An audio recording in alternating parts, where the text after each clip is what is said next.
Hello from Cboe Global Markets. I am your host, Jermal Chandler, and this is Volatility 411 for Tuesday, June 25th. The S&P 500 is down for the third consecutive session as U.S. officials are trying to quell expectations ahead of the G20 meeting, where the U.S. and Chinese presidents are expected to meet.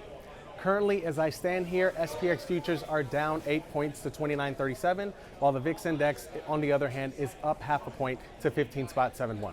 To be honest, folks, we have a lot going on here underneath the surface of this market. The 10-year Treasury yield has slipped back below 2%. This ahead of a speech that Federal Reserve Chair Powell will be giving Tuesday afternoon. Accordingly, we have seen the 10-year note volatility increase on the TY VIX, which uses Cboe's well-known VIX methodology to measure a constant 30-day expected volatility of 10-year Treasury note futures prices.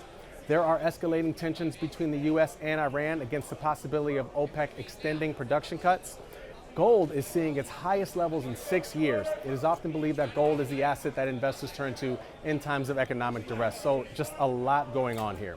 What have we seen for equity volatility? Well, the VIX Index, except for 2 trading sessions, has closed at a reading of 15 or higher over the past month. The VIX term structure is currently in contango. July VIX futures are trading 16.29, with August futures trading 4% higher at just under 17.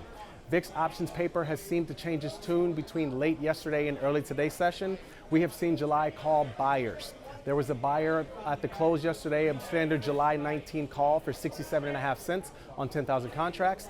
Today, we saw a buyer of the standard July 28 call for 17 cents on 20,000 contracts. So it would appear that there are some traders bracing for volatility as we head into the G20 weekend.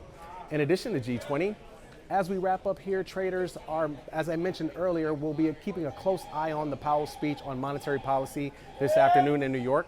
We had a huge $63 billion biopharmaceutical merger this morning with AbbVie planning to acquire Allergan, the maker of Botox. And after the close of the day, we have earnings from Micron and FedEx. FedEx, of course, recently severed its ties with Amazon, and as of today has filed a lawsuit against the U.S. government over the trade war. Fun. That's my time.